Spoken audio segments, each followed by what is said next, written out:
जो लोग प्रयागराज में आए हुए बाबाओं को ढोंगी कह रहे हैं, वो एक बार इन असली ढोंगियों को भी देख लें। देख रहे हैं, बाबा साहब का पैर ऐसे छू रहे हैं जैसे उनके सबसे बड़े समर्थक यही हैं। इधर देख रहे हैं माल्याड़ पर, जैसे फुफ्फा लगते हैं इनके। देख लीजिए, ऐसे माला पहनाते हैं सब ये, जैसे बाबा साहब और बाबा साहब के समाज के सबसे बड़े शुभचिंतक यही महापुरुष हैं।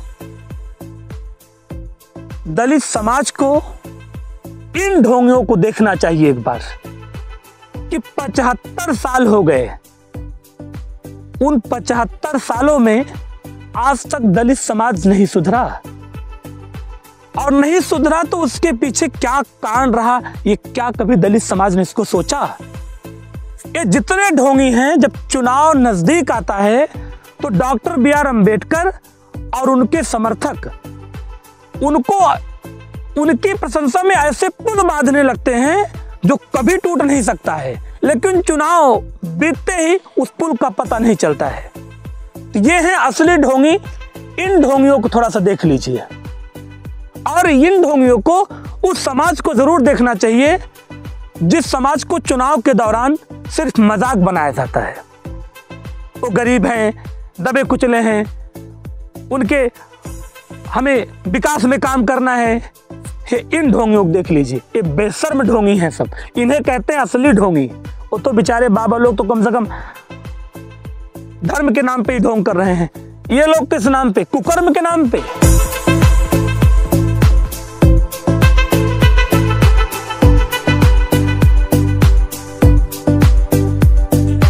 नमस्कार साथियों, मैं आपका अपना सुधाकर। आज मैं एक ऐसे शख्सियत की बात कर रहा हूं जिन्हें भारतीय राजनीति में सबसे ज्यादा धोखा दिया गया है। जी हां, मैं संविधान निर्माता कहे जाने वाले डॉक्टर बी.आर. अम्बेडकर की बात कर रहा हूं, जिन्होंने एक बार नहीं दो बार पीएचडी किया था, और कानून से पीएचडी थे। ये भारत के प्रथम कानून मंत्री रहे हैं, और मरणोपरांत भारत रत्न भी इनको दिया गया। आज मैं आपको थोड़ी सी एक जो तकलीफ है, जिसे कहते हैं कि डॉक्टर बी.आर. अम्बेडकर को सिर्फ मोहरा बना रहे हैं यहाँ की जो राजनीतिक पार्टियां हैं, उसमें बिल्कुल भी झूठ नहीं होगा कुछ। सोचिए जरा आप कि जैसे चुनाव आता है, भारत की जितनी राजनीतिक पार्टियां हैं, ये इस तरीके से डॉक्टर बी.आर. अम्बेडकर की मूर्तियों पर जाके माल्यार्पण करने लगती हैं जैसे डॉक्टर बी.आर. अम्बेडकर के सबसे बड़े समर्थक प्रशंसक यही लोग हैं। अरे हो सकता है उस समाज को ना पता हो, या वो समाज नहीं जानना चाहता हो। एक हकीकत जान लीजिएगा कि डॉक्टर बी.आर. अम्बेडकर 1952 में 1952 में पहली बार लोकसभा का चुनाव मुंबई ईस्ट की सीट से लड़ रहे थे। उस समय कांग्रेस पार्टी के उन्हीं के सहयोगी रहे काजोलकर को कांग्रेस ने खड़ा करके डॉक्टर बी.आर. अम्बेडकर को 15,000 वोटों से हरा दिया था। मैं यहां बात कांग्रेस, भाजपा, सपा, बसपा की नहीं कर रहा हूं। मैं आपको सिर्फ एक एग्जाम्पल दे रहा हूं, और अभी मैं और भी पार्टियों की बात कर रहा हूं कि जो पार्टियां हमेशा सिर्फ मजाक बनाती रही डॉक्टर बी.आर. अम्बेडकर का। उन्होंने कभी उनका वास्तविक सम्मान नहीं किया। वो अगर वास्तविक सम्मान करते तो आज तक 75 साल हो गए और दलित समाज सुधरा ही नहीं, और इतना समय लगेगा सुधरने में, क्योंकि उनको सिर्फ मोहरा बनाया जा रहा है।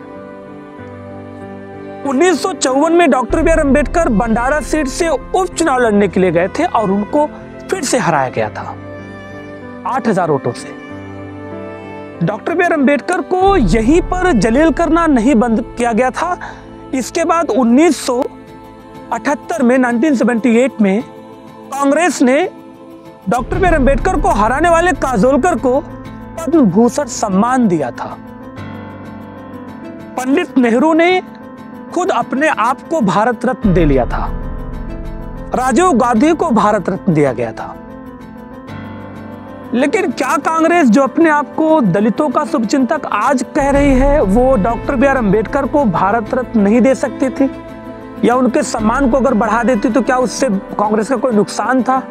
जी हां, था। कांग्रेस कभी भी वास्तव में डॉक्टर बी आर अम्बेडकर के समर्थन में नहीं थी, और ऐसा था तो कांग्रेस ने ही 2 बार डॉक्टर बी आर अम्बेडकर के विपक्ष में चुनाव लड़ा था और उन्हें हराया गया था। 1956 में, वो 54 में जब हारे थे चुनाव, तो वहां से बीमार होने लगे थे वो, और 1956 में इनकी मृत्यु हो गई थी। वो डॉक्टर बी आर अम्बेडकर जो आज जब राजनीति करने के लिए जो राजनीतिक पार्टियां हैं, जब चुनाव आता है तो कोई पैर छू रहा है, कोई सर टेक रहा है, कोई माल्यार्पण पर ऐसे कर रहा है जैसे इनके फुफ्फा लगते हैं। तो ये दलित समाज को समझना पड़ेगा।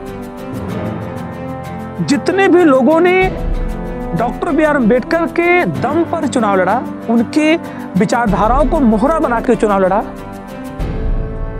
उनसे वो समाज कभी पूछे कि आपने क्या किया हमारे लिए। बहन कुमारी मायावती जी प्रदेश में मुख्यमंत्री रही हैं, उत्तर प्रदेश में। दुनिया में मात्र 4 ऐसे देश हैं जो उत्तर प्रदेश से बड़ा है। इतने बड़े राज्य की मुख्यमंत्री रही हैं बहन कुमारी मायावती जी, और उनकी पार्टी में 80 से 85% जो सांसद और विधायक रहे हैं वो उस वर्ग के लोग रहे हैं जिस वर्ग को दलितों का विरोधी कहा जाता है। हाँ, बदनाम ऐसे किया जाता है कि वो दलितों के विरोधी हैं। ठीक है, विरोध वो कर रहे थे, लेकिन जो इनके समर्थक थे वो, उन्होंने इनका अंदर से विरोध क्यों किया कि मायावती जी ने इनके लिए क्या किया था? या इस समय जो चुनाव लड़ रहे हैं आजाद समाज पार्टी के प्रत्याशी हैं सूरज चौधरी, जो आजाद समाज पार्टी के मुखिया चंद्रशेखर रावत जी ने उनको टिकट दिया है ये चुनाव लड़ने के लिए, वहां पर जहां भाजपा और सपा आमने सामने हैं। तो सोचो जरा आप कि ये किसको फायदा पहुंचाएंगे, सूरज चौधरी, भाजपा को कि सपा को? हाँ, आप इसको समझेंगे तो समझ जाएंगे कि डॉक्टर बी आर अम्बेडकर के आदर्शों को लोगों ने सिर्फ मोहरा बनाया, उनके लोगों को या उनके समाज को या उनका वास्तविक सम्मान कभी नहीं किया गया। और अगर किया जाता तो आज वो समाज बहुत आगे होता। डॉक्टर बी आर अम्बेडकर ने जो आरक्षण दिया था वो आरक्षण 12-15 सालों के लिए था। चलो ठीक है कि कोई बात नहीं है, अगर नहीं 10-12-15 सालों में नहीं उनमें सुधार हुआ तो आरक्षण को बढ़ाया गया। आरक्षण आज भी है, तब भी कोई दिक्कत नहीं है समाज में, कोई बात नहीं। उस वर्ग को, वो वर्ग दबा कुचला था, ये बात सच भी थी। तो उनकी शिक्षा कमजोर थी, उनके पास नौकरियां नहीं थी, उनका सम्मान नहीं था, कोई बात नहीं, उनको आरक्षण मिला तो कोई दिक्कत उसमें नहीं है। लेकिन 75 साल हो गए और आज तक सुधार नहीं हुआ, और अगर नहीं हुआ वास्तव में तो फिर उसका जिम्मेदार कौन है? तो इस बात को दलित वर्ग का जो बुद्धिजीवी वर्ग है उसे इस बात को समझना पड़ेगा कि हमारे साथ एक मजाक हो रहा है। कोई भी जो हमारा नेता है वो भी हमारे साथ वैसा व्यवहार नहीं कर रहा है जैसा हमें अपेक्षा है। सड़कों पर आपको झंडा लेकर चलने के लिए अगर कह दिया जाए तो आप भीड़ लगा लेते हैं। एक बार कभी उन नेताओं के घर पे भीड़ लगाओ जो नेता डॉक्टर बी आर अम्बेडकर बाबा साहब को सिर्फ मोहरा बना रहे हैं, उनका सम्मान नहीं कर रहे हैं। बात हो सकता है कि आपको थोड़ी कड़वी लगे, लेकिन अगर सच हो तो प्लीज इस बात पे थोड़ा सा सोचिएगा कि अगर ऐसी राजनीति होती रही डॉक्टर बी आर अम्बेडकर के नाम पर तो उनका समाज क्या कभी विकसित हो पाएगा? कमेंट बॉक्स में जरूर बताइएगा।